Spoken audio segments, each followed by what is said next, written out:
Hola, bienvenido a un nuevo episodio de Ñamfistrofio.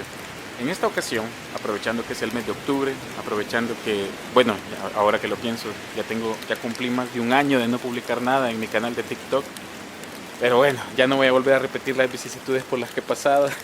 También ya cumplí un año sin tener una computadora, digamos, más sólida para trabajar, porque tengo la fortuna que un amigo me regaló una, pero no soporta los programas con los que yo podría trabajar, o sea, para hacer creación de contenido, sino que es sencillita, pero pues evidentemente estoy agradecido porque al menos ahí de vez en cuando me quiero desahogar puedo escribir, porque al menos eso sí se puede. O sea, la intención 1000 veces es la que cuenta. Yo pues feliz y contento, pero no puedo trabajar contenido como para subir a la plataforma tanto de TikTok como de Spotify. En esta ocasión me han prestado una computadora, hoy nada más, solamente hoy. Así que con lo que puedo, así un poco, como decimos buen salvadoreño, a la changoneta, estoy tratando de hacer el episodio de hoy. Y este tema no lo quería quemar todavía, pero pues es peor no sacar nada, ¿va? Porque yo tengo un pensamiento y no sé si usted concordará conmigo. Me ha pasado, ¿va? Digamos, cuando bajo los brazos, cuando tiro la toalla, que ya lo he hecho varias veces, soy humano, ¿va? También. A veces me pasa que no lo vuelvo a levantar, ¿va? O sea, abandono un proyecto, el proyecto se va yendo y de ahí pues nunca lo vuelvo a retomar.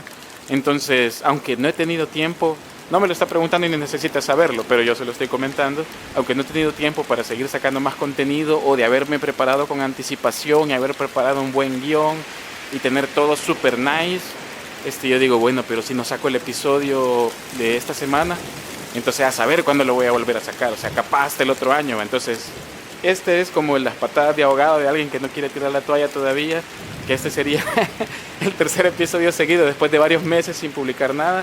Así que eso. Bueno, usted ya vio el título, yo ya lo había pensado, ahorita mientras grabo esto lo estoy pensando, así que estoy pensando a futuro, pero si esto sale usted lo va a ver. He pensado titular este episodio Alguien debería de escribir la historia salvadoreña de la infamia, porque es un tema que a mí me encanta. Quizás hay algo mal en eso, hay algo de, no sé, de raro, de mezquino, no sé, pero siempre me han gustado esas partes como los intersticios, o sea, esas partes de la historia que nadie quiere contar. Siento que todas se deben saber, o sea, independiente de lo chusco, de lo sucio, de lo, no sé, de lo rastrero que pueda ser, porque todas las aristas complementan lo que somos. Claro, por supuesto, a nadie le gusta pasar vergüenza. A mí no me gustaría exponerme públicamente y contar, por ejemplo, no sé, cualquier hecho vergonzoso por el que haya pasado en mi vida. A nadie le gusta. Pero pues llegado el momento, y si yo ya no estoy en vida y si me convirtiera en una figura importante y alguien necesita saber eso para completar mi imagen, ni modo, ¿qué voy a hacer? Pero aparte de eso, conocer las infamias en la historia de un país, en la historia de una nación, también permite ver como el termómetro social y cultural del país en cuestión. Por ejemplo, por poner un ejemplo inmediato, yo esa lista no la podría hacer en este caso ni en este episodio. Si sacáramos la lista de los escritores exiliados, de los escritores que, ya saben, la automurición, como dicen algunos, para que no lo censuren las plataformas.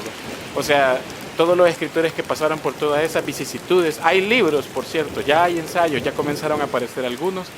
Y el más inmediato, que ese ya tiene sus años, no es reciente, pero el más inmediato que viene a mi cabeza es aquel que se llama Literatura Salvadoreña 1960-2000, de Jorge Vargas Méndez, creo, y no recuerdo el otro autor, perdón que se me haya ido el nombre, aunque sí recuerdo que era el apellido Morazán. Y ellos dos hacen un recopilatorio de todos los casos anteriores que le acabo de mencionar. O sea, ellos se podría decir que han escrito parcialmente, al menos en lo que respecta a literatura, algunas páginas de la historia salvadoreña de la infamia. Las infamias ocurridas en este país son tantas que podrían abarcar varios volúmenes, y eso no solo debido a la guerra civil y la montaña de volúmenes. Para quienes han leído El Día Más Esperado sabrán de lo que estoy hablando. En el libro El Día Más Esperado menciona cómo llenaron una habitación de papeles, o sea, montañas de papeles, con testimonios de la gente, ¿va? Dando fe. No, a mí me pasó esto y esto y esto, a mi familiar le pasó esto y esto y esto. Ahí habían miles de páginas de la historia salvadoreña de la infamia. Entonces, en todos los ámbitos de este país hay muchas páginas infames, pero como yo no soy experto, no soy el todólogo que le pueda mencionar cualquier cosa relacionada de este país y que le diga las infamias ocurridas en el mundo de, no sé, de la publicidad, las infamias ocurridas en la farándula salvadoreña, no sé. Así que solo puedo hablar de lo que sé, que en este caso es más o menos de la literatura. Y de 3 o 4 cosas, porque pues ni modo. como dije al principio, si empezar a hablar de todos los exilios, de todos los encarcelamientos injustos, de todos los asesinatos, o bueno, no sé si me van a censurar por acabar de decir esa palabra, por todas las cosas ocurridas, o bueno, en este país que ha sido tan común juzgar, por ejemplo, por años todavía, siglo XXI, año 2023, se le juzga a alguien, por ejemplo, por sus preferencias sexuales, ya no digamos si es una figura reconocida, o se le juzga a alguien por su posición política, o al menos hasta hace unos años, que más o menos se ha ido distensionando esa, porque antes yo decía, escritor fulano y tal, pero fulano es de derecha, no hombre, o fulano es de izquierda, si ese es revoltoso, izquierdoso, que no sé qué, y así va. Entonces, en un país donde hasta se juzga la posición política, se juzga, por ejemplo, quien se haya casado más de una vez, se le juzga o se le trata de promiscuo a quien haya tenido más de una pareja, o que digan, no hombre, si fulano de tal anda con una y con otra y aquí y acá, por no mencionar nombres, no, es broma. No, sí, el perfil que se fabrica del artista, el cliché que se le ha fabricado al artista salvadoreño suele ser así, de que es alguien, ¿cómo se llama?, promiscuo, de que es alguien informal, de que es alguien emocional, etcétera, etcétera, etcétera. Cuando vemos tantos artistas que han intentado con todas sus ganas hacer un trabajo serio y sólido, un trabajo que consolide su obra personal y de vida, y simple por la ganas de aportar, más de alguno a lo mejor por la fama, pero en términos generales, la mayoría de artistas salvadoreños tienen, uy, está pasando el minutero y se va a colar en mi grabación, pero hoy ya estuvo. Ya ves lo que le cuento, de que uno de los inconvenientes de no tener dónde grabar. Pero pues sí, entonces lo que les estoy comentando, esas páginas de la historia salvadoreña de la infamia, algunas las vamos a comentar. No sé por dónde comenzar. No se pueden abarcar todos los casos, así que voy a empezar por el primero que viene a mi mente.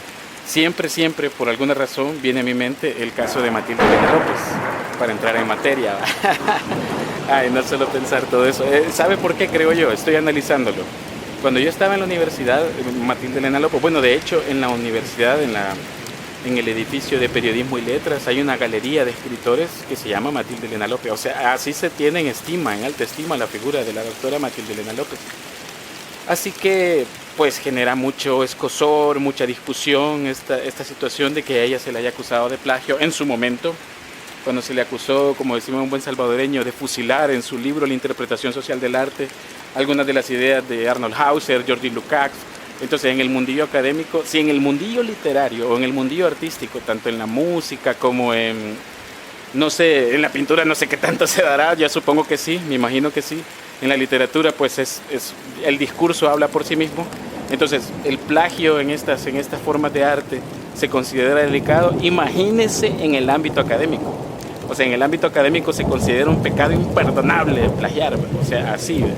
Y ya no digamos cuando se trata del ámbito académico en divulgación, que es el caso, pues, en el caso de los ensayos que escribía Matilde Elena López, que eran para educación formal de muchos. ¿Cuántos nos formamos con el libro de Interpretación Social del Arte? ¿Cuántas personas accedieron a ese libro, lo leyeron y se hicieron una idea de cómo funcionaba el arte, al menos a nivel sociológico, en lo universal? O sea, entonces, esas acusaciones fueron muy serias. O sea, se le acusó no sé, vuelvo y repito, de haber fusilado alguna idea de Arnold Hauser, Georgi Lukács, y no sé, Lermontov y alguno que otro quizás teórico ruso. Pero el caso que me atañe en esta ocasión es el de, ¿cómo se llama esta escritora? Blanca de los Ríos, creo que era, la señora Blanca de los Ríos, que tiene un ensayo que fue originalmente, bueno, en realidad fue como una conferencia, pero digamos que en términos de discurso puede funcionar como ensayo, que fue publicado originalmente en 1916.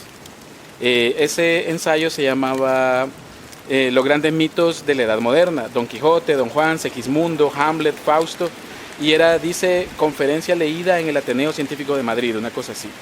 Mientras que el trabajo de Matilde Elena López, que apareció a medio siglo XX, o sea, hay que ver la diferencia de años, el de ella se llama, ¿cómo era? Los 6 mitos del arte o algo así, si no recuerdo mal, Hamlet, Don Quijote, Don Juan, Segismundo y Fausto, 5 grandes mitos del arte en la Edad Moderna, o sea, y ese fue publicado en 1966.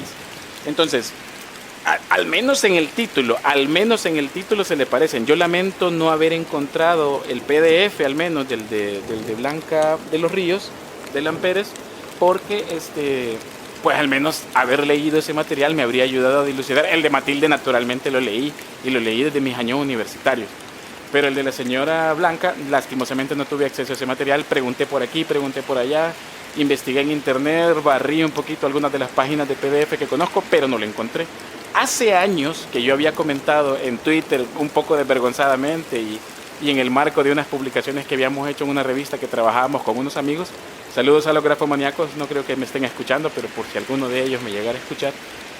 Yo hice un comentario al respecto en Twitter, me acuerdo, o no sé si fue en Facebook, pero en una de las dos. Pero la cosa es de que me respondió un escritor a quien no puedo mencionar porque capaz me llega a escuchar y va a decir, hey, eso no fue así, esto fue así, así, y no me quiero meter en problemas. Pero yo puse lo siguiente: ¿alguien sabe y puede esclarecer lo de Blanca y Matilde Elena López, que no sé qué? La señora Blanca, por una escritora que merece respeto. Pero, o sea, creo que se entiende la idea. Fue un comentario en la red social. Entonces este escritor me respondió y me dijo, no, estos ensayos no son iguales, que no sé qué. Entonces vine yo y le volví a responder y le dije, ¿tiene usted acceso a dicho material? ¿Podría proporcionarnos, aunque sea una fotografía de la primera página, para saber cómo comienza y todo esto de dicho material? Y de ese comentario nunca hubo respuesta. No le reprocho eso hasta ahora, la verdad es que a lo mejor él estaba ocupadísimo y tenía muchísimo que hacer. A lo mejor lo había leído y no lo tenía en sus manos. A lo mejor todas las variables que usted quiera y no actuó de mala fe. Eso es todo, no lo estoy acusando. Sin embargo, como no dio mayor detalle, no se tomó el tiempo, digamos, a lo mejor los 5 minutos de decir, no, mira, no se parecen por esto y esto y esto, estos puntos medulares, digamos. Así que todavía sigo con la duda. No he encontrado ninguna forma de hacerme con el material. A mí me encantaría, si usted puede, si usted lo tiene, usted es entonces la persona apropiada para publicar y esclarecer esta posible página de la historia salvadoreña de la infamia. Pero o sea, para no caer en la imprudencia, yo quiero pensar que solo se parecen un poquito los títulos. Mientras no tenga una evidencia mayor, esto solo va a quedar como un caso pequeñito. Entonces de ahí tenemos el caso de Mario Hernández Aguirre. Quizás ahora es un escritor muy poco leído porque El Salvador tiene algo, no sé si usted lo sabe. Bueno, aquí casi todos los artistas le dan palos, como diría Roque Dalton en Pobrecito Poeta que era yo.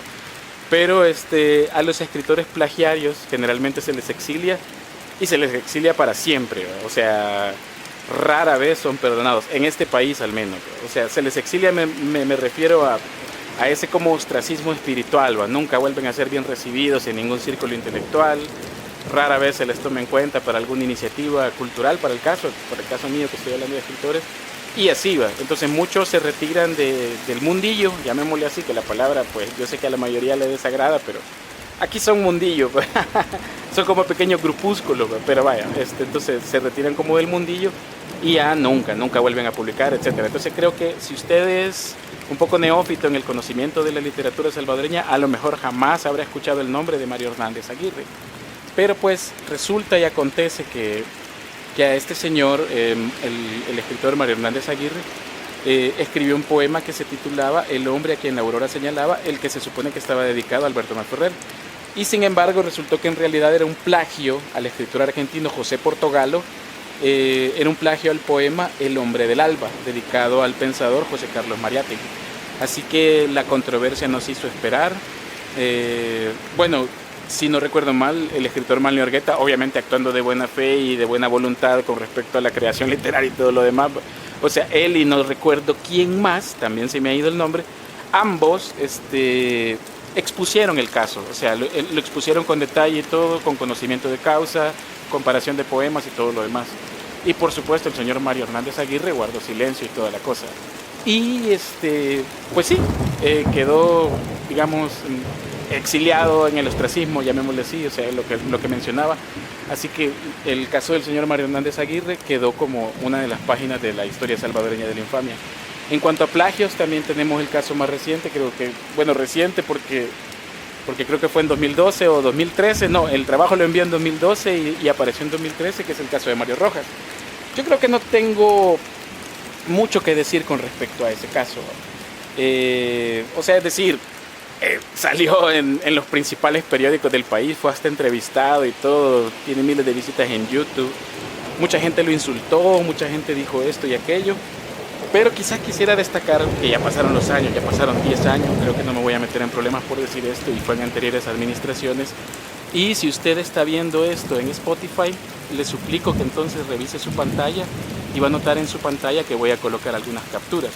Esas capturas, si usted revisa la dirección en una de ellas, la dirección de internet, usted perfectamente por su cuenta puede corroborarlo en la página archive.org con la herramienta que se llama Wayback Machine. La página Wayback Machine recopila hace como capturas, como fotografías de todas las web, incluso aunque hayan desaparecido.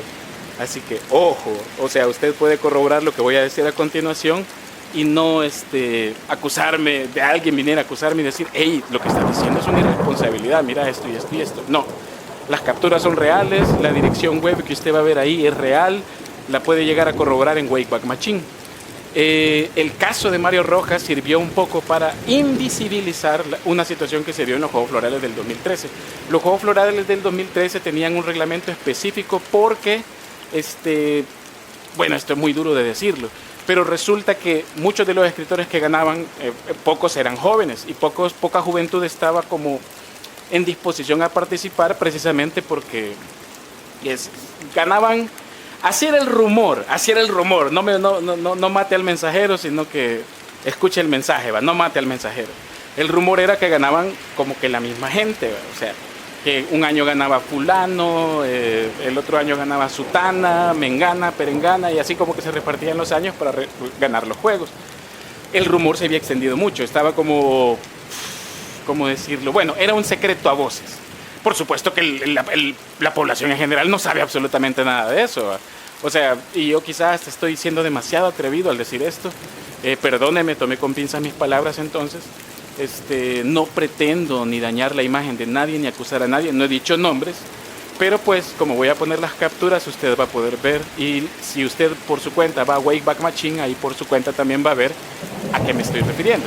Vaya, entonces, resulta y acontece que para los Juegos Florales de 2013, o si fue de 2012 para premiar en 2013, no recuerdo con exactitud la fecha, cuando ponga las capturas, ahí va a salir. Se quería incentivar a que los jóvenes participaran. Así que se limitó la edad de la participación. Por supuesto, eso es una canallada, perdón, porque la moneda tiene dos caras. Eso es una canallada en el entendido de que de por sí hay pocos espacios para la mayoría de escritores que ya tienen trayectoria y son profesionales. O sea, si la palabra profesional, pues entendida dentro de lo que representa el oficio de la escritura. O sea, yo sé que la escritura no es una profesión per se, sino un oficio, pero llamémosle así, alguien que se dedica a tiempo completo a la literatura, a la escritura, y que todavía encima, al menos durante un año, se le cierren las puertas para un concurso que debe estar abierto a todo mundo. Entonces era comprensible, digamos, la relativa molestia. A lo mejor, esto es una especulación, una muy especulación mía, a lo mejor uno, no se recaudó suficiente material, o dos, el que se recaudó no tenía suficiencia de elaboración y por consiguiente no era material que podía ser premiado o publicable, y pues simplemente se violaron las bases, así, violaron las bases establecidas para el concurso de ese año. Y usted ahí va a ver las capturas. Ahora bien, perdón aquí si algún ganador de ese año se siente aludido o algo, perdóneme, no estoy hablando de usted. Estoy hablando de lo que ocurrió con las bases y eso ninguna captura lo puede mentir, se puede corroborar perfectamente en la web, ya lo repetí varias veces. Así que si usted es ganador de ese año, en ningún momento lo estoy acusando ni estoy aludiéndolo a usted. No se dé por ofendido por un comentario X, por una causa X. Una cosa no quita la otra, o sea, lo que es, lo que no es, no es. O sea, no estoy acusando a nadie, sino que simplemente estoy exponiendo un hecho que ocurrió. Y el hecho que ocurrió, pues, fue que se violaron las bases y de repente aparecieron ganadores de todas las edades, para decirlo así, de todas las edades, en todos los géneros. Entonces, la promesa de que jóvenes que no sé qué, nada. Y el joven que ganó resultó ser plagiario, que se le demostró que el plagio, pues, fue real.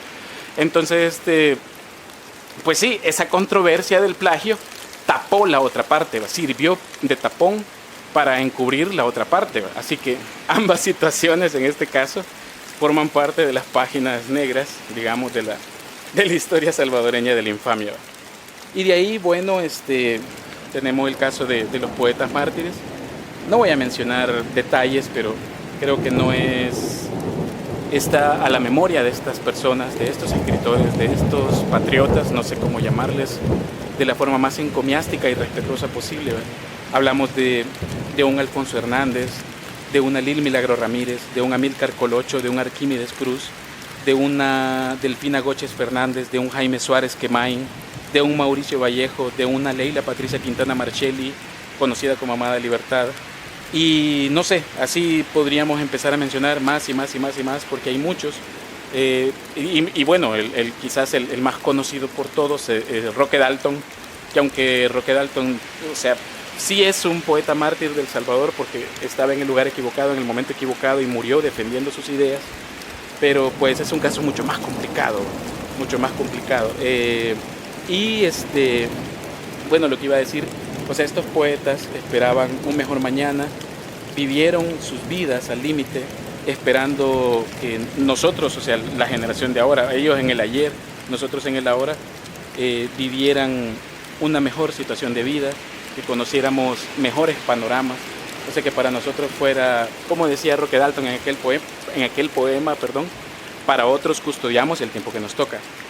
Y bueno, al mismo tiempo tenemos el caso de las otras páginas negras de la historia salvadoreña de la infamia, el caso de los poetas suicidas. No sé qué tanto se me van a censurar este episodio, a saber, igual no monetizo, igual no gano dinero de esto, así que pues no sé, pero no sé qué tanto me van a dejar de dar visibilidad por esto, pero bueno, ya no me debería de quejar. El caso de los poetas suicidas, todo el mundo ya sabe que el más famoso es el de Alfredo Espino, pero el escritor Jorge Ábalos tiene un ensayo, yo todavía no lo he tenido en mis manos, no he tenido el gusto ni el privilegio de leerlo. Él, pues entiendo yo que en ese ensayo esclarece todos los mitos acerca de las muertes, él así le llama, creo, las muertes de Alfredo Espino, o sea, todos los mitos que se crearon en torno a él, y él trató como de ubicar cuál es la verdad ahí detrás de eso. Como no sé si está publicado o no, yo supongo que sí, y si todavía no, pues no se puede hacer spoiler, yo no tengo acceso a ese material, así que le debo la verdad de esto. Pero lo que sabemos hasta el día de hoy, antes del ensayo del escritor Jorge Ábalos, es que en teoría el poeta Alfredo Espino se suicidó en 1928. El segundo caso, pues, que es un poco polémico, es el de Orlando Fresedo, que por cierto, Orlando Fresedo también tiene un caso de plagio con el escritor Jorge Adón, pero de eso podemos hablar más adelante, digo porque ya vamos a llegar a un caso el más truculento quizás. De ahí, bueno, no sé, se me vienen a la mente los otros casos, que por supuesto son casos que merecen mucho respeto, cada uno con sus circunstancias. O sea, todo esto, yo sé que quizás lo comento así como, yo soy bien histriónico para expresarme, ¿va? Pero yo respeto, o sea, comento cada una de estas situaciones con mucho respeto, con mucho respeto. Entonces, solo lo menciono en términos generales, que son páginas que pertenecen a la historia salvadoreña de la infamia. O sea, no porque el suicidio en sí, más allá de lo cuestionable de si es bueno o si es malo, y que alguien debe tomar posición de que sí, que no, de que si la eutanasia, etcétera. Más allá de todo eso, son páginas de la historia negra de la infamia, porque estas personas en algún momento se vieron orilladas y independientemente de la situación de vida que les haya tocado, o de las circunstancias políticas, o de las circunstancias familiares, individuales, personales, etcétera. Entonces así tenemos también en el caso de poetas suicidas a José Calixto Misco, Armando Rodríguez Portillo, Pilar Bolaños, y bueno, quizás el último caso que no recuerdo en qué año fue, pero fue el último caso del que yo me enteré, que quizás era el de Daisy Carolina Jiménez, no recuerdo ya en qué año, y quizás, no, no cuenta como suicidio, creo, no, y perdón si algún familiar me está escuchando, no pienso faltar respeto a la situación, pero se mantuvo en comentario el caso no, mejor no lo digo, no voy a hacer el diablo. Sí, no, mejor no, pero pues yo he procurado no mencionar todo esto de forma irrespetuosa ni de forma ligera, sino que entiendo yo la gravedad de esa situación. El tema general es esto, la historia salvadoreña de la infamia, y cómo todas estas páginas pues nos hacen ver también que el otro lado del espejo a veces puede ser oscuro, no siempre es todo luz, todo armonía, sino que también la historia se compone de todos estos pequeños sucesos que nos forman, que también nos forjan el carácter. Bueno, tenemos también el caso en las páginas de la historia salvadoreña de la infamia, la literatura del chambre, pero de eso creo que, bueno, yo al menos quizás en esta ocasión no me quisiera extender mucho, porque, no sé, digamos, ya se sabe que mucha de la literatura que se escribe en El Salvador, tanto en novela como en cuento, parten de chismes específicos. Entonces, si empiezo a acusar ahorita novelas o a decir, no, es que dicen que esta novela trata del chambre tal, Ajá, entonces, sí, ajá, me voy a ver muy, ajá, voy a entrar voy a perder la tónica con la que estaba. Sin embargo, en relación con eso también está, por ejemplo, el caso de la censura, digamos, la censura en términos generales. Aunque en El Salvador no se conocen casos concretos de la censura, o sea, es decir, de que a un escritor se le diga, no, vos no podés publicar, sí las hay, digamos, de una censura pasiva. La censura pasiva es cuando, digamos, alguien publica y simplemente su obra no se le distribuye. Así de simple. O las editoriales dicen, sí, a este hay que publicarlo, pero la obra embodegada. Ajá, entonces son formas de censura, o sea, digamos, pasiva, porque a la persona se le publica, pero pues simplemente su obra no vuelve a ver la luz, o algo así. De ahí, pues, no sé, ya mencioné lo de los exilios, que aquí sería una lista casi tan larga como la de los escritores mártires, una lista terrible, grande. Y bueno, quería pasar al caso quizás que me va a hacer leer un poco más que en cualquier otro episodio en el que yo haya escrito algo, que es el caso de Álvaro Menéndez Leal. Todos lo conocen, hay mucho material publicado. Personalmente le recomiendo el artículo de Miguel Hueso Mixco y el artículo de Rafael Mengíbar Ochoa. Ambos artículos son bastante informativos y creo que ahí va a obtener mucho más de lo que yo le voy a ofrecer aquí. Es más, si pudiera saltarse esta parte, sáltesela si quiere, por si ya la conoce demasiado. Pero para quien no lo conozca, le cuento el chambre. La cosa es de que el señor Álvaro Menéndez Leal, uno de nuestros más ilustres cuentistas, escritores, un ensayista poco reconocido, por cierto, que escribió un par de magníficos ensayos, pero pues nunca se le volvieron a publicar y casi nadie los conoce. Este maravilloso escritor, una de las mentes más brillantes que ha tenido este país, ganó el Certamen Nacional de Cultura y con este libro de cuentos breves y maravillosos, así era. Es que ya lo estoy confundiendo porque lo estoy confundiendo con el de Borges. Mi mente me traiciona. Siempre que enciendo la grabadora, mi mente me traiciona. Luego me voy a acordar cuál era cuál, luego me voy a acordar de quién era cuál, en qué año se publicó tal cual. Siempre me pasa eso. Pero vaya, creo que el de Borges era cuentos breves y extraordinarios y creo que el de Álvaro Menéndez Leal es cuentos breves y maravillosos. Si no, pues me corrige la plana. Entonces, en el libro de Álvaro, una especie de prólogo es una carta de Borges. Entonces, esa carta de Borges, en el momento que salió, causó una gran controversia. Primero, no lo querían premiar. Lo acusaron de plagio, acusaron de que la carta era falsa.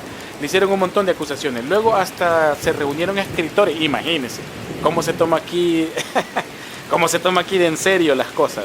Hasta se reunieron escritores, no sé en qué parte, en el Paraninfo de la Universidad de El Salvador, creo yo, no sé, pero en alguna parte se reunieron y diciendo de que Álvaro Menéndez Leal no se le debería de volver a permitir publicar, y comenzaron los dimes que te diretes en los medios escritos, porque pues sí, en periódicos se podía hacer esas discusiones y en revistas. Entonces, se dio todo un show, toda una controversia. La carta de Álvaro Menéndez Leal en cuestión dice así, perdone si no la quiere escuchar, yo la voy a leer. Dice: mi querido amigo, al conocer sus cuentos breves y maravillosos, pienso que no fue meramente accidental que Kafka escribiera La muralla china. Se repite en usted la nota de lo que con Bioy Casares llamamos las antiguas y generosas fuentes orientales.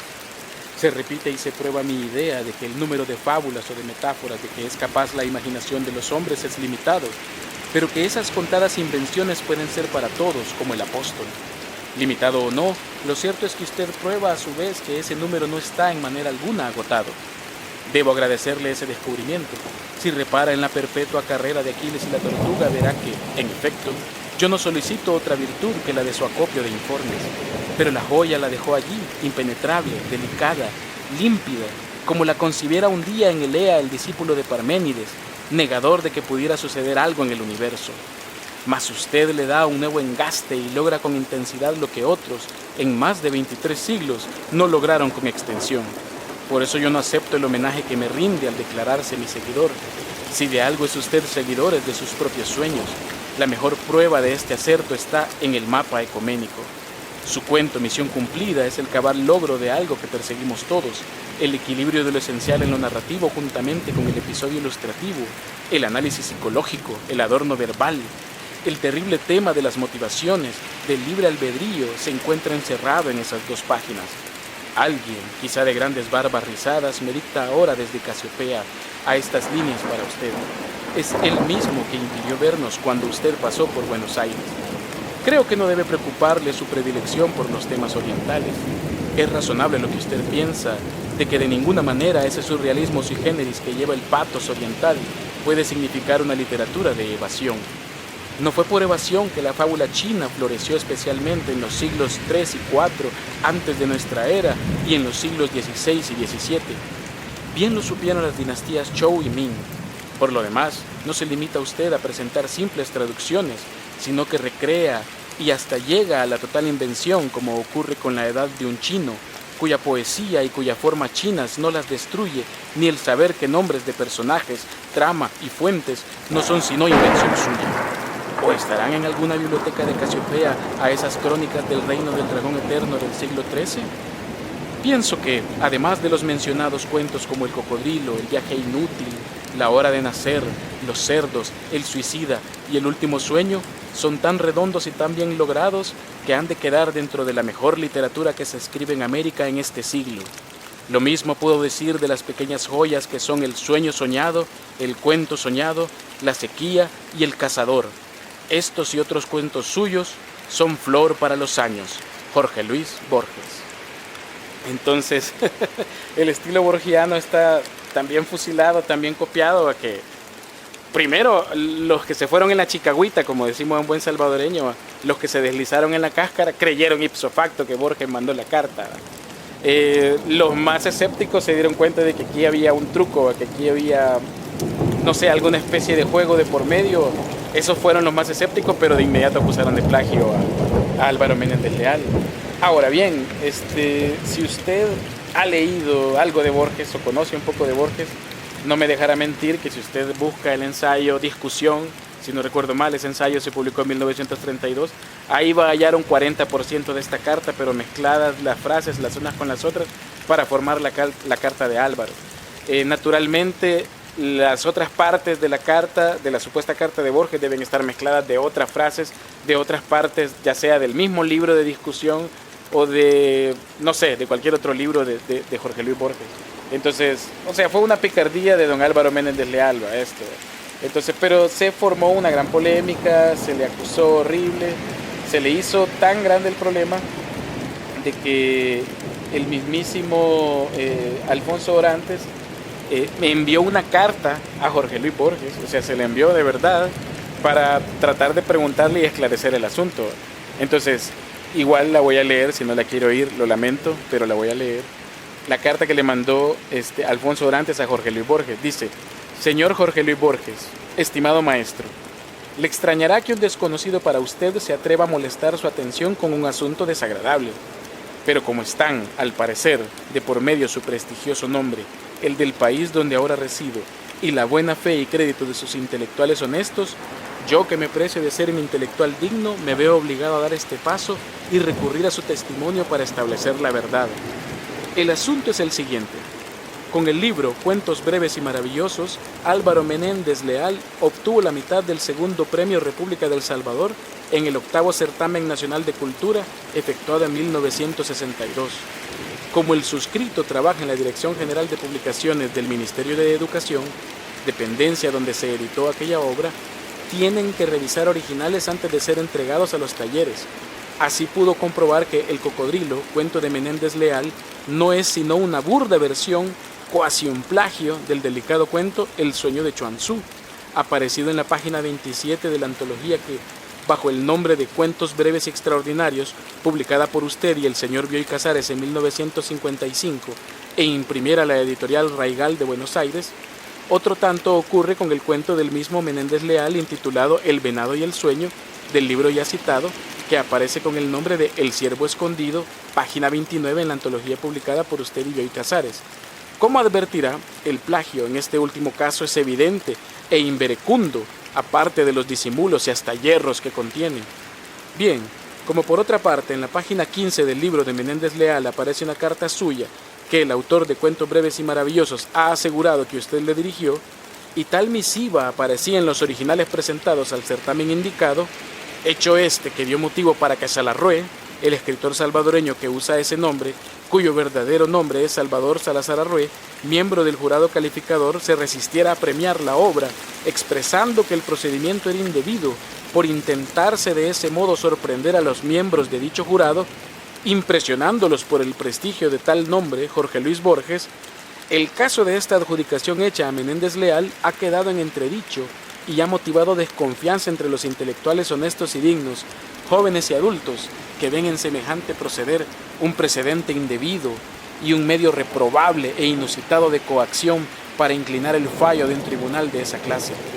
Así pues, este desconocido para usted, que en su país, Guatemala, ha desarrollado una labor intelectual modesta pero sincera, sin pretensiones, que ha sufrido y está sufriendo por segunda vez las durezas del exilio y se empeña en darle un lugar a los auténticos valores, tanto salvadoreños como centroamericanos, en modestos juicios externados a través de un boletín bibliográfico de la Dirección General de Publicaciones del Ministerio de Educación de El Salvador, intitulado Guión Literario, quien además trabaja en la Universidad Nacional en las Facultades de Humanidades y Jurisprudencia y Ciencias Sociales y es colaborador literario de la dirección ya nombrada, este desconocido, repito, por ética y porque considera necesario sentar un precedente que borre la mala impresión que causaron otros plagiarios como Orlando Fresedo, quien robó unos poemas al poeta ecuatoriano Enrique Adón, y Mario Hernández Aguirre, que hizo otro tanto con un poema de José Portogallo, compatriota suyo, obteniendo ambos, con dichos fraudes, premios en efectivo, y considerando que en el caso de Menéndez Leal se repite el caso y debe aclararse no solo la suplantación de la carta de usted, en caso de que así sea, sino la evidencia de la copia servil o plagio de los dos cuentos indicados, esto sin entrar a considerar otros cuentos en los que podría hacer copias de obras suyas, etc. Todo esto, repito, me lleva a molestar su ocupada atención para que se sirva, si no hay inconveniente alguno, contestarme concretamente sobre el caso de la carta, que en cuanto a las semejanzas y plagios, eso es cuenta mía. Miguel Ángel Asturias, compañero mío, puede indicarle quién soy. A usted le conozco y admiro desde hace tiempo. Conozco su obra, sé cómo ha desconcertado a los ignaros y sorprendido a quienes conocen la difícil tarea creadora. Lo considero como una de las más altas glorias de nuestro continente por su talento, imaginación, obra realizada, capacidad de trabajo, honestidad y otras virtudes que ya quisieran poseer muchos intelectuales que ostentan falsos títulos. De manera que con todo el respeto que merece una autoridad como usted, le dirijo esta carta y le envío, por si no lo ha recibido, el libro de Menéndez Leal para que compruebe lo que afirmo. Disculpe que con estas pequeñeces aldeanas distraiga su laboriosa existencia, estas cuestiones tan bajas que usted las comprende como productos humanos, regresiones o degeneraciones, pero es que en estos pobres países nuestros, cuando no nos azotan los dictadores militares, nos acosan los simuladores del talento y los que cifran su orgullo en lo vano e inútil del éxito fácil, conseguido con trampas o con fraudes, y eso subleva un poco nuestro patriotismo y nuestra esperanza de salvación. Créame sinceramente respetuoso y considere la alta estima que le profesa este humilde pero digno servidor suyo, Alfonso Orantes. Una carta larga, bien como muy sentida, una carta con tantos detalles truculentos. Yo me soporté un poquito la risa porque no evitó él mencionar ni lo de Mario Hernández Aguirre ni lo de Orlando Fresedo, como quien dice, mire, es que por esto le estoy pidiendo que me responda y me haga este favor. O sea, imagínese qué tipo de controversia suscitó como para que le escribieran al mismísimo Borges. Pues. Curiosamente, porque Luis Borges dio una respuesta bastante escueta. La respuesta de Borges fue la siguiente: Señor Alfonso Orantes, estimado señor, mucho agradezco su carta del 29 del pasado.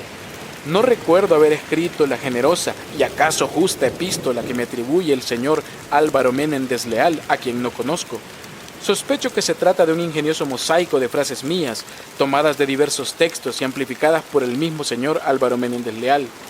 Ya que el volumen consta de una serie de juegos sobre la vigilia y los sueños, queda la posibilidad de que mi carta sea uno de tales juegos y travesuras. Suyo muy cordialmente, Jorge Luis Borges.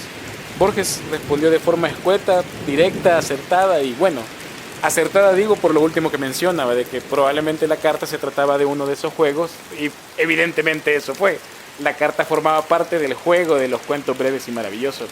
Entonces, es increíble cómo, no sé si llamarle performance literario, pero cómo lo que hizo Álvaro llegó y trascendió tanto, al menos en el ámbito local, entiéndase, salvando la distancia. Aquí no estamos en la Europa del siglo XIX, donde un Gustave Flaubert salió en todos los periódicos de Francia, etcétera, etcétera. No, o sea, se entiende, salvando las distancias y las modestas situaciones de nuestro país, históricamente hablando. Bueno, ni tan histórica, pero se entiende la idea. Levantó un poco de polémica y pues que hasta se tuvo que resolver de esta manera, que el propio Borges respondió.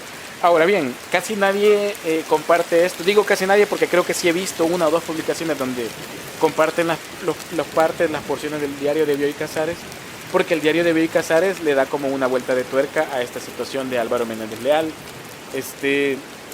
En la entrada del miércoles 11 de septiembre de 1963, el diario de Adolfo Bioy Casares dice lo siguiente: come en casa Borges, dice, tengo que consultarte sobre algo. Trae un libro, cuentos breves y maravillosos de un salvadoreño, un tal Menéndez Leal, y una carta de otra persona, guatemalteca según creo, que le ha enviado el libro.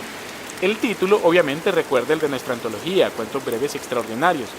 A manera de introducción, el libro trae una carta de Borges, muy elogiosa de los cuentos incluidos. La carta es indudablemente apócrifa, una suerte de centón de frases de Borges hilvanadas. Borges comenta: con tal de que madre no haya contestado por mí sin decirme nada, pronto descartamos la hipótesis. La carta era demasiado larga.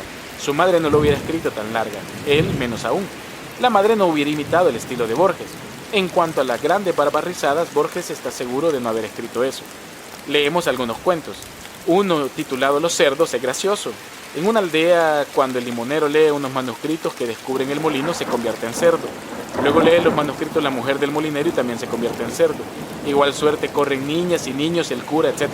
Hacia el final del relato se habla de unos estudiosos de no sé qué universidad que observan el molino desde una distancia prudencial. El libro trae un posfacio en que el autor pide a Borges disculpas por la carta apócrifa. El guatemalteco que envía el libro dice que él escribe sobre los auténticos valores salvadoreños y aún de toda Centroamérica, pero que llama la atención sobre este plagio. La carta apócrifa habría valido a Desleal un segundo Premio Nacional de Literatura. Borges no sabe muy bien qué hacer. Piensa que el autor es persona más inteligente que el corresponsal, pero que alguna razón tiene porque, para que la carta apócrifa pasara como parte de una broma, el autor no debería hacerla trabajar en provecho propio. Los generosos elogios de sus cuentos invalidan su carácter de obra desinteresada. Yo le digo, no podés ponerte en contra de un pobre individuo bastante inteligente que has montado hasta tal punto que no tiene libertad ni posibilidad de escribir sino como imagina que vos escribís. Contesta por fin sin dar mayor importancia al asunto, con elogios para el libro y aún para la carta apócrifa. Esa es la entrada del 11 de septiembre de 1963 del diario de Adolfo Bioy Casares. Ahora bien, el tono de Adolfo Bioy Casares es condescendiente, pero no es personal contra Álvaro ni contra los salvadoreños en particular. Eso lo aclaro no por defender a Bioy, sino porque si usted ha leído los diarios de Bioy sabe de lo que estoy hablando, pero si no los ha leído, entonces se lo tengo que esclarecer.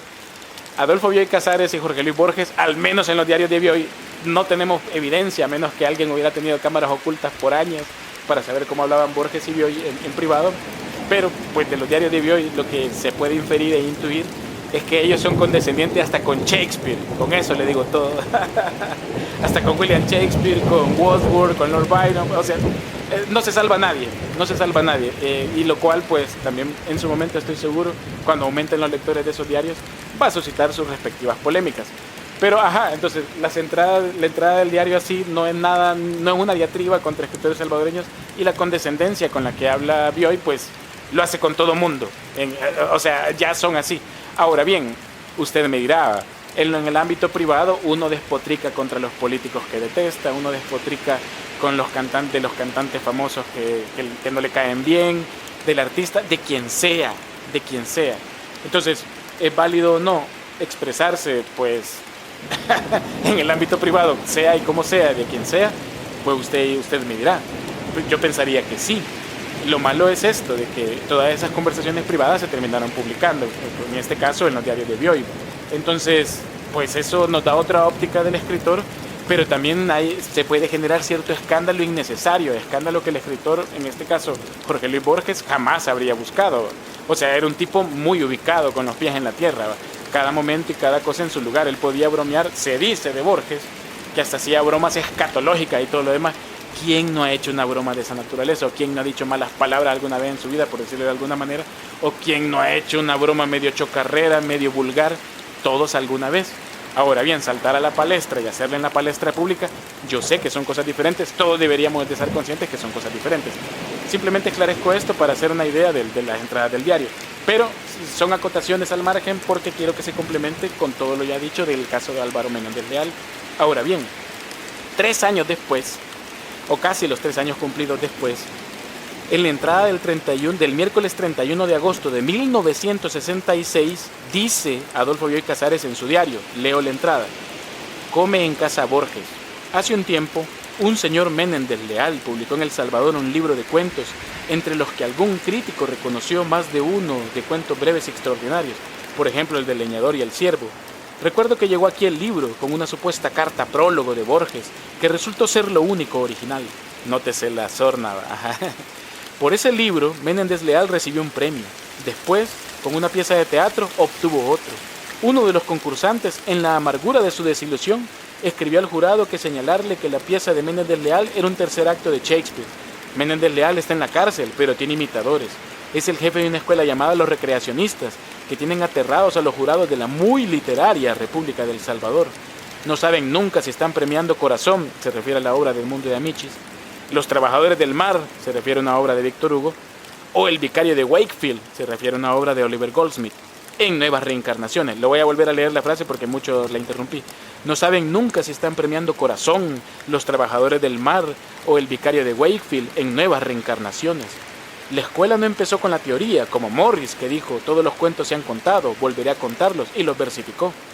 Empezó sus publicaciones y después, ante la acusación de plagio, se defendió con la teoría. Ayer, un señor salvadoreño, extraordinariamente gris y petizo, regaló a Borges un librito, del que es autor, titulado Recreacionismo Recreado, en que procede a contar nuevamente los mismos cuentos, el del leñador y el ciervo, etc. Borges le dijo: tenga cuidado, todavía usted acabará también en la cárcel. No, aseguró el visitante, lo explico todo en el prólogo. Esta mini anécdota que cuenta, yo busqué de este tal salvadoreño petizo, como dice así, y al menos el nombre de Recreacionismo Recreado, no encontré ningún dato. Pero no quiere decir que no exista, siempre las ediciones aquí han sido bastante marginales y tal vez no están en los grandes catálogos ni en las grandes bibliotecas. Pero bueno, cierro paréntesis y sigo. ¿En qué parte de la carta? Borges le dijo: tenga cuidado al asegurarse. No, lo explico todo en el prólogo. Borges me comenta: really defeats Judah every turn.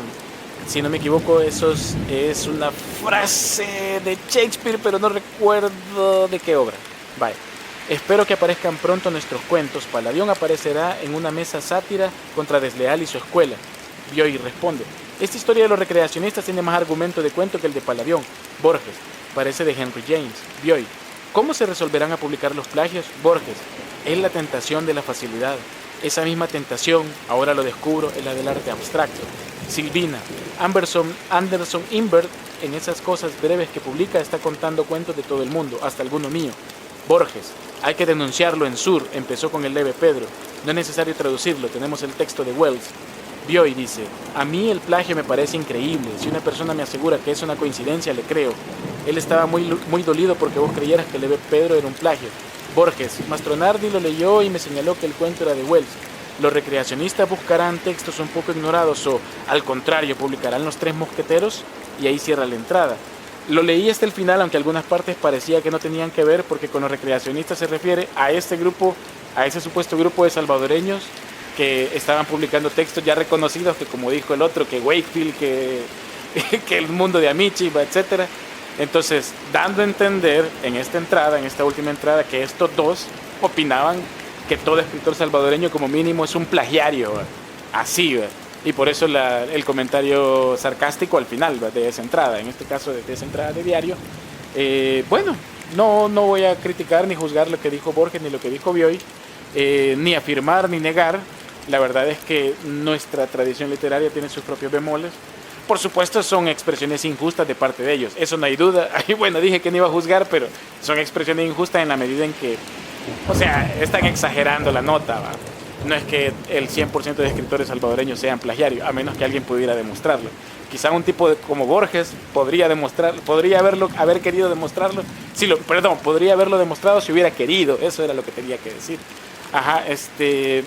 Y bueno, pobre Álvaro, le llovió sobre mojado.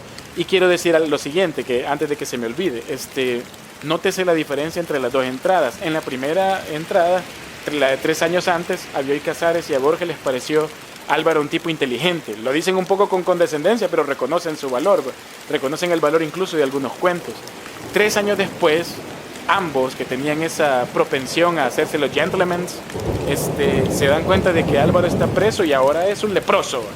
Ajá. Entonces comienzan a expresarse súper mal de él.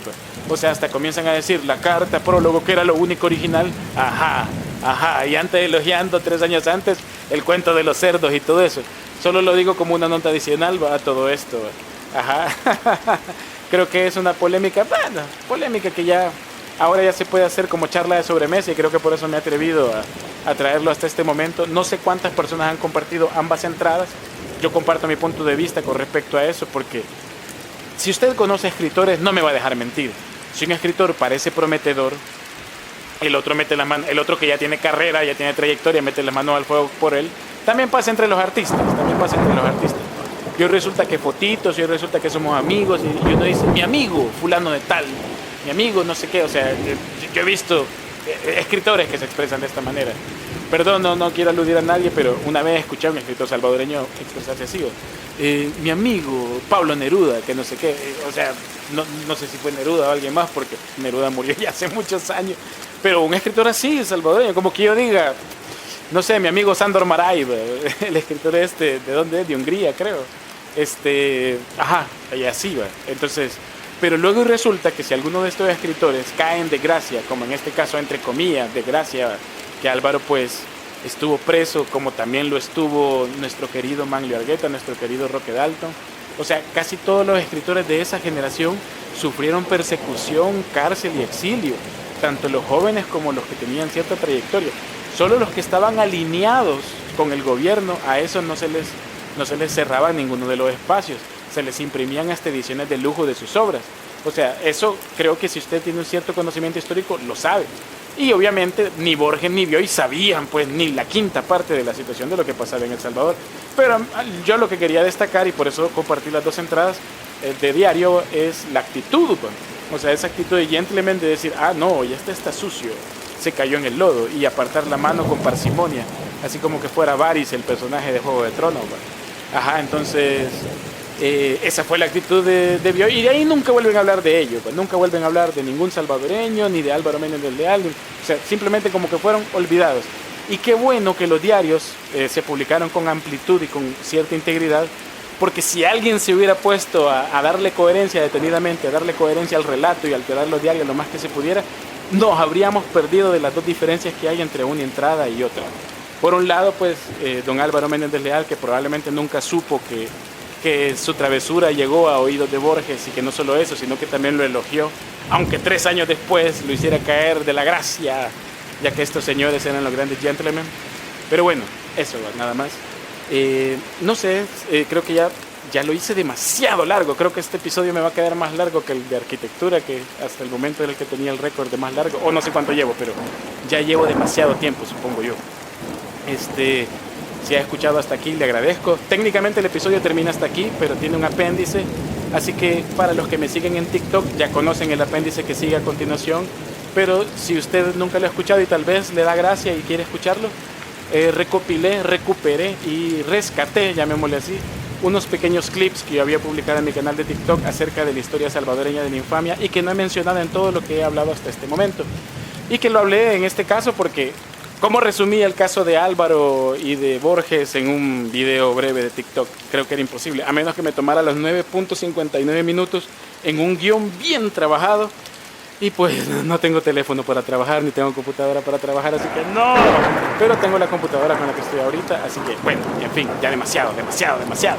Si ha escuchado hasta aquí, se lo agradezco. Esto es Ñanfistrofio. Espero que no lo haya aturdido tanto palabrerío mío. Espero que me dé el privilegio de que me acompañe en el siguiente episodio, que pueda estar aquí, y pues espero volver pronto, o sea, que la siguiente semana, por decir algo, la meta sea publicar otro episodio y así mantener la continuidad. Ojalá que se pueda. Y bueno, un anuncio. Bueno, no, mejor el anuncio lo pongo hasta el final, para no aturdir ya con demasiado spam. Nuevamente, muchísimas gracias y hasta pronto.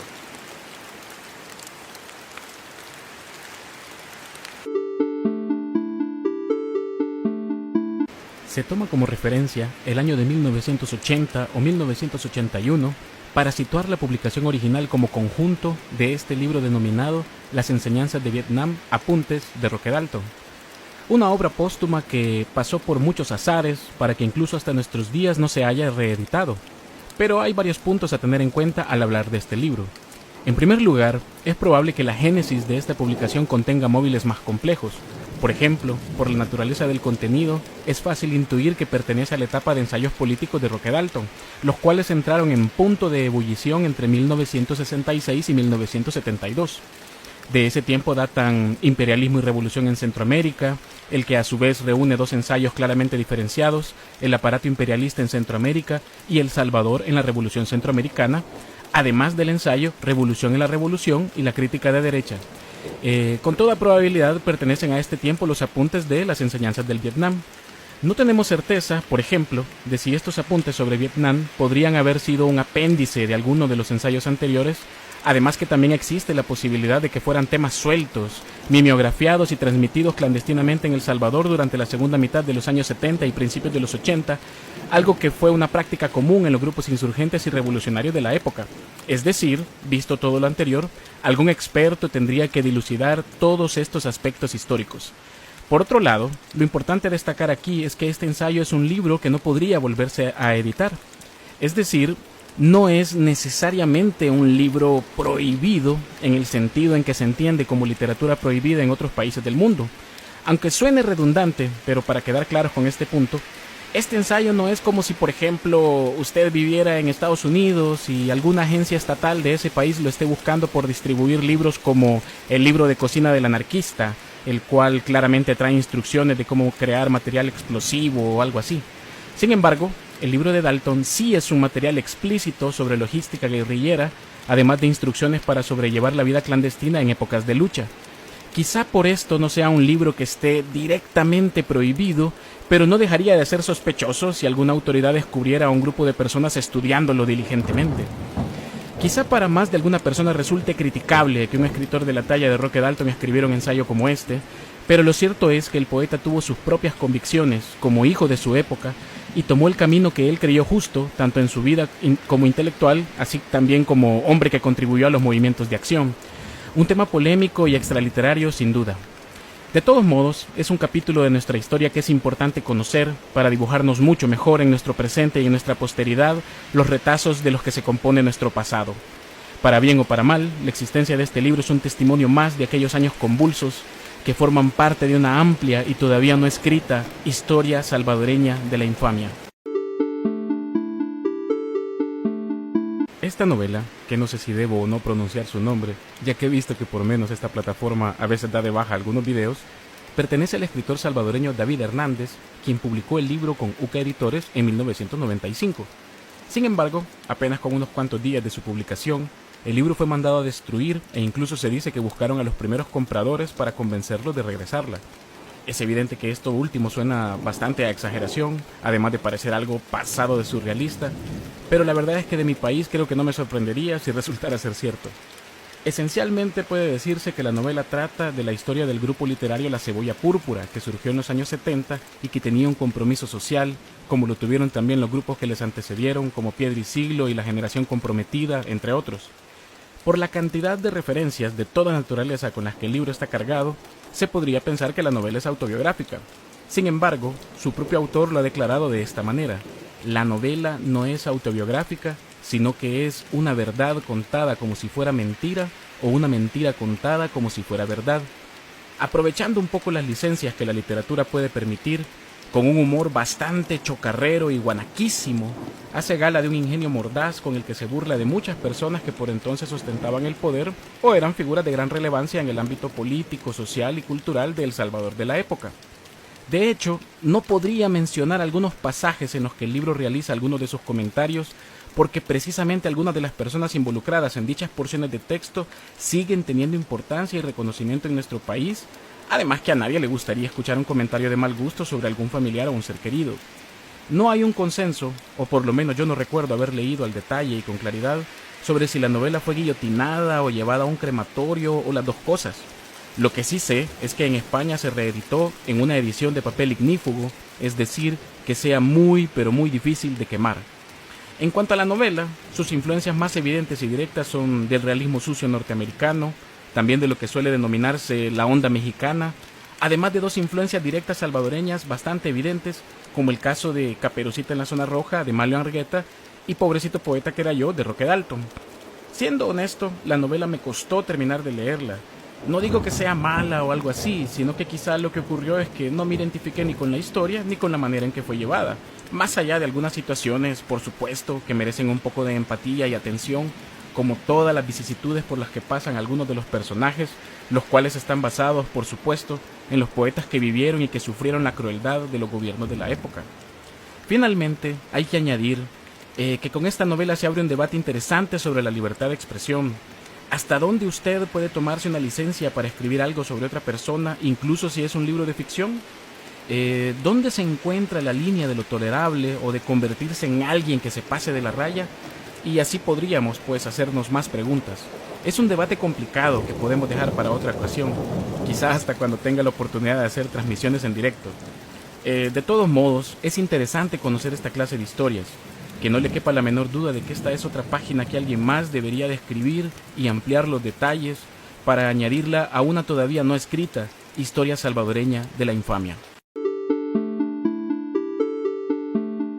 Entre 1957 y 1967, José Mata Gavidia, nieto del escritor Francisco Gavidia, dedicó todo su tiempo y energía a tratar de reunir las obras completas de quien es considerado por muchos como el padre de la literatura salvadoreña.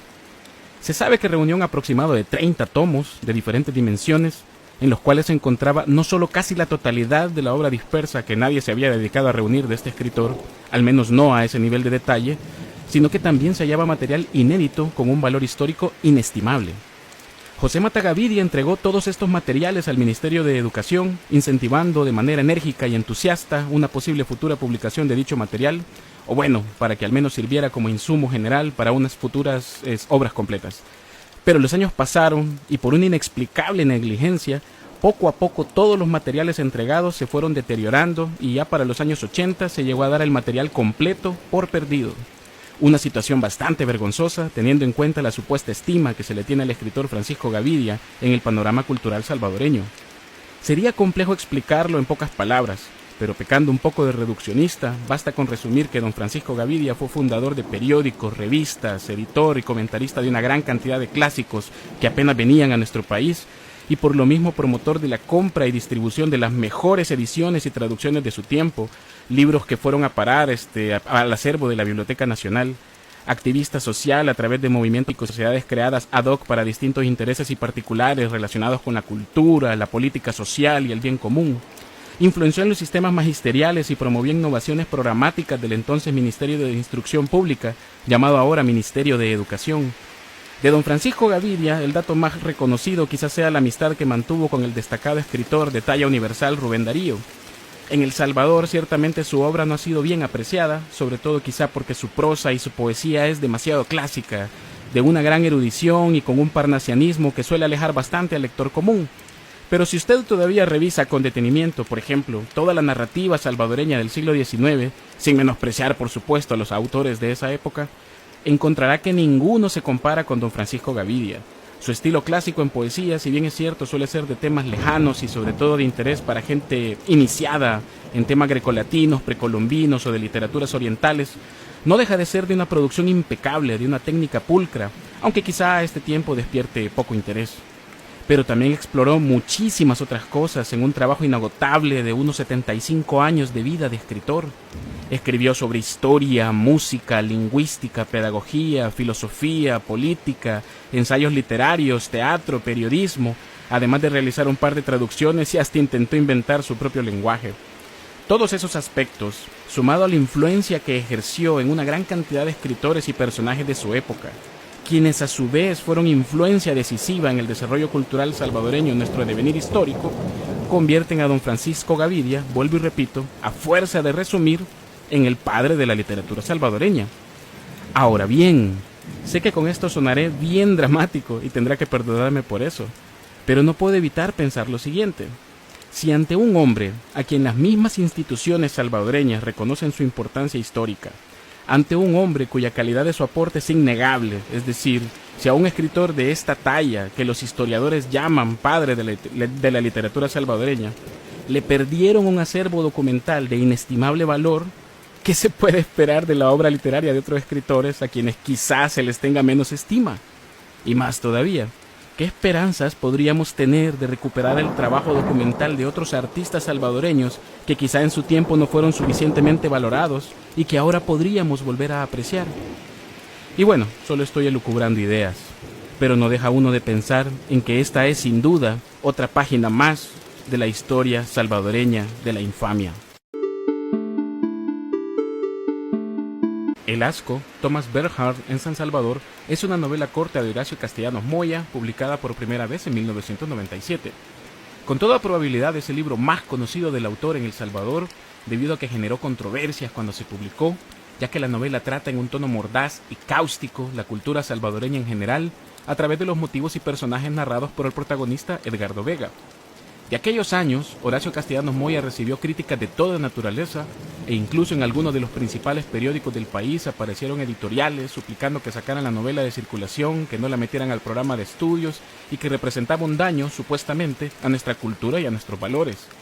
Sin embargo, la novela fue un éxito y tras 6 o 7 reimpresiones en un periodo que podría considerarse récord en el universo editorial salvadoreño, Horacio Castellanos Moya recibió amenazas de muerte. O bueno, lo que se sabe es que su mamá recibió dichas llamadas amenazantes que evidentemente iban hacia el escritor. Fueron suficientes para que el escritor se decidiera a irse del Salvador y hasta el día de hoy apenas regresa por situaciones concretas en brevísimos periodos de tiempo. Como suele pasar en estos escenarios de gravedad, nunca faltaron críticas que trataban de invalidar dichas amenazas o que aseguraban que Horacio Castellanos Moya exageró o que se inventó todo y etc. De hecho, lamentablemente en El Salvador es bastante común que el prójimo ningunee los problemas o las dificultades por las que esté pasando el otro. Pero volviendo al tema de la novela, resultó en un choque interesante cuando apareció y por lo mismo se le percibe de maneras distintas según el salvadoreño que la lea. Antes pensaba que era un asunto generacional, pero he notado que tiene que ver más con la formación de cada persona. Por ejemplo, hace 20 años era común que causara indignación en algunas personas al punto de considerarla basura. Luego la crítica se desvió hacia la forma, ya que en este país en ese tiempo no se leía Bernhard y por consiguiente pocos estaban familiarizados con el estilo narrativo que Horacio Castellanos Moya parodiaba. Pero con los años aparecieron lectores que no solo apreciaron la novela, sino que la tomaron como lo que es, con ese humor negro y corrosivo al que un sector de salvadoreños particularmente suele ser poco tolerantes. Es decir, la novela debe considerarse poéticamente como una gran troleada. Más allá de que si las pupusas, o que si la cerveza, o que nuestros politicastros, como la novela los llama, o que nuestros periódicos son panfletos, o que aquí abundan los rostros patibularios con ganas de hacer daño al prójimo, la realidad es que a veces no nos gusta ver estos aspectos de nuestra cultura y nuestra realidad, o bien, tal vez los sobrellevamos con incomodidad, pero el punto es que casi nadie los desnuda así para todo el mundo, por lo que la novela representa un hito importante en la crítica cultural tan sana y necesaria para cualquier sociedad que quiera mejorarse a sí misma. Si usted me lo pregunta, en lo personal amo lo salvadoreño y la salvadoreñidad, aunque sepa que esa sustancia es imaginaria, aunque colectiva. Me gusta creer y tengo la convicción de que hay más gente buena, cariñosa y trabajadora que hay que señalarla como ejemplo. Y de hecho no tendría este canal si no creyera en los buenos libros que se escriben en El Salvador. Sin embargo, hay que reconocer que ser salvadoreño es también aquella casa vecina donde solo destilan veneno de tanto chambre, o la persona que se aprovecha del más débil, o aquella jefatura donde maltratan o maltratan a los empleados o subordinados, o se arruchan el piso de los más talentosos porque los consideran una amenaza. O también esa práctica atroz de aplaudir la picardía o la cultura del más vivo, además de creerse la quintesencia de la malditez por jugar con los sentimientos de varias personas a la vez, para quienes practican el viejo truco de creerse dueños o dueñas de un ganado. Y así podríamos poner más ejemplos. Lo que hizo la novela El Asco fue poner el espejo frente a nuestros ojos como sociedad. En nosotros está si sonreír, aunque estemos cholcos, o golpear el espejo y quebrarlo con cólera. Y bueno, lo último a destacar es que es increíble que tras los acuerdos de paz todavía se den casos en los que amenacen a un escritor por publicar una novela. Sin duda es otra página que hay que añadir a la historia salvadoreña de la infamia. Noviembre, del escritor salvadoreño Jorge Galán, Es una novela publicada originalmente en el año 2015 en México por Editorial Planeta. Es una novela de no ficción, el cual es un término bastante controvertido en la jerga literaria académica, ya que no confundirlo ni con el testimonio, ni con la novela histórica, ni con la crónica o algunos derivados periodísticos, y etcétera, pero que para el caso de los lectores, que no nos hacemos bola con lo académico, es un estilo literario perfectamente reconocible en libros emblemáticos como A Sangre Fría, de Truman Capote, y Operación Masacre, de Rodolfo Walsh, por mencionar los ejemplos más ilustrativos y archirreconocidos. El tema central de la novela, o lo que metafóricamente podríamos considerar el punto de fuga, son los acontecimientos del 16 de noviembre de 1989, cuando en las instalaciones de la UCA asesinaron a 6 sacerdotes jesuitas: Ignacio Yacuría, Ignacio Martín Baró, Segundo Montes, Juan Ramón Moreno, Amando López y Joaquín López y López, además de la señora Elba Ramos y su hija Celina Ramos. Es uno de los tantos crímenes que se volvieron sobresalientes de la guerra civil salvadoreña, por sus implicaciones institucionales a nivel internacional, por los conflictos diplomáticos generados, pero sobre todo porque representan de manera ilustrativa los niveles de impunidad de los que adolecen los crímenes no resueltos de ese pasado conflicto bélico. La novela hilvana muchísimas historias que ocurren incluso en décadas distintas, y todas ellas de alguna manera logran conectarse y formar un todo orgánico, algo que en lo personal me resultó en todo un mérito, a mi parecer, ya que conectar historias que sitúan a sus personajes en destinos aparentemente distintos y que al final los unan las circunstancias por las que no sobrellevan los azares y la vida, me parece algo que no cualquier escritor tendría la habilidad de narrar. La historia ha sido tratada con un tono de mucho respeto y mucha solemnidad, pero sin caer por eso en un falso pudor o forzar el lenguaje a un recato inexistente, sobre todo en el habla cotidiana de un El Salvador de esos años, donde hasta el lenguaje de muchas personas reflejaba ese particular tono procaz y violento, y en el caso de las personas más educadas un lenguaje directo y contundente. La gravedad de los hechos ha sido tratada con la suficiente sensibilidad como para que hasta las personas que desconozcan estos eventos puedan identificarse con el terrible peso de la historia. Por momentos alcanza incluso un aliento épico que, más allá de su belleza estilística, obedece al ritmo de los acontecimientos.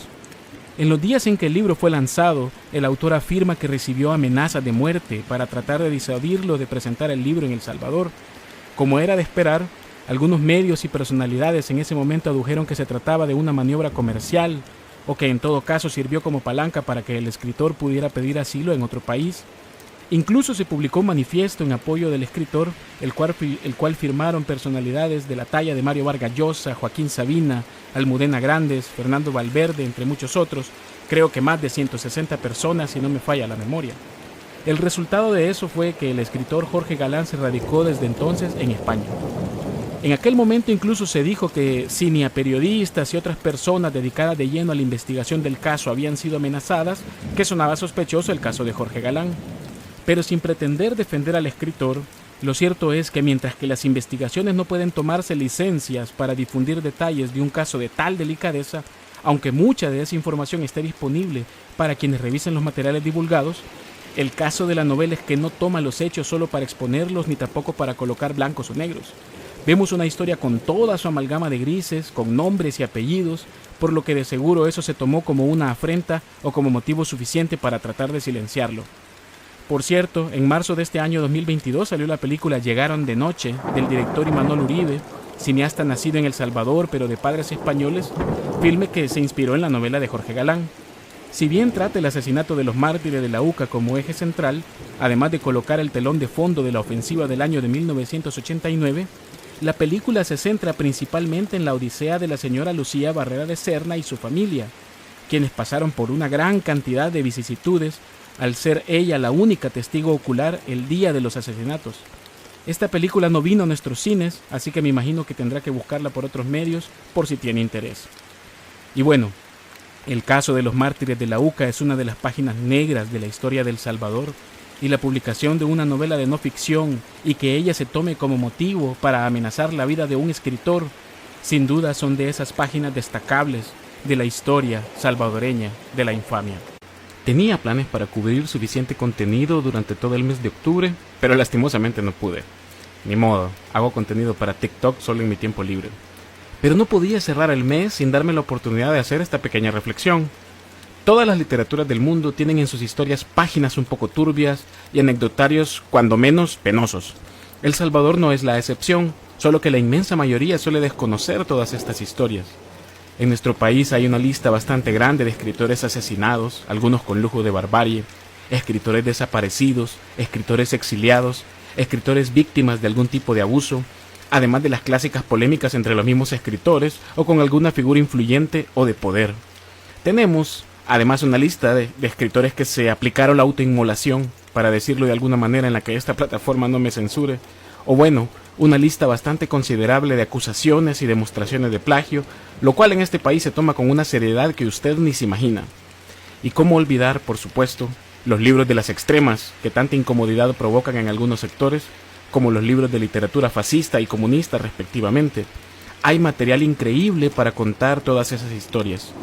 En ese sentido, lamento no haber logrado cubrir algunas de esas temáticas, pero menciono la lista de dichos temas por si alguien que pueda escucharme y que tenga más tiempo disponible se anime a investigar y decida publicar contenido de este tipo, no para generar algún tipo de morbo, sino porque es importante no olvidar esas partes manchadas de nuestra historia. Y si decidí tropicalizar el título de Borges, ha sido porque creo que alguien debería de escribir estas historias, no como un anecdotario común, sino como un trabajo sistemático, una historia salvadoreña de la infamia que nos anime a ver nuestras impunidades para comprender una parte de las lesiones culturales que nuestro país necesita sanar. Este noviembre me dedicaré con gran intensidad a un proyecto personal, así que espero tener la oportunidad de continuar hasta diciembre. Un cordial saludo si llegó hasta aquí. Con que todavía no se ha ido y se ha quedado hasta aquí. Es broma. No, yo había dicho que iba a dejar el spam hasta el final, porque, pues sí, el episodio de por sí es largo, de por sí le metí pedazos de cosas de otro tiempo, pero bueno, a lo que venimos. Si está escuchando hasta aquí, le quería comentar de que muy pronto voy a tener mi canal de Patreon. Yo no tengo muchos seguidores, evidentemente voy a abrir un canal de Patreon para ver si consigo, no patrocinio, porque yo tengo, bueno, en este momento tengo trabajo, gracias a Dios, pero sí quiero comenzar a vender y promocionar algunas cosas en las que he estado trabajando durante mucho tiempo, pero que he tenido impedimento para empezar a movilizarlas. Yo tenía un curso de redacción que lo quería subir a Udemy, pero se me hizo tan complicado, en fin, no voy a entrar en detalles, y encontré la forma de hacerlo y subirlo en Patreon. Asimismo, en Patreon también puedo subir videos de otra naturaleza, episodios de podcast exclusivos de otra naturaleza. Entonces, así el anuncio desde ya, como para indicar de que muy pronto voy a tener este canal de Patreon y va a haber como una variedad de cosas que se vienen dentro de él, ya que la plataforma es lo suficientemente dinámica para que uno comparta toda clase de cosas. Así que eso se ha escuchado hasta aquí. Muchas gracias y hasta pronto.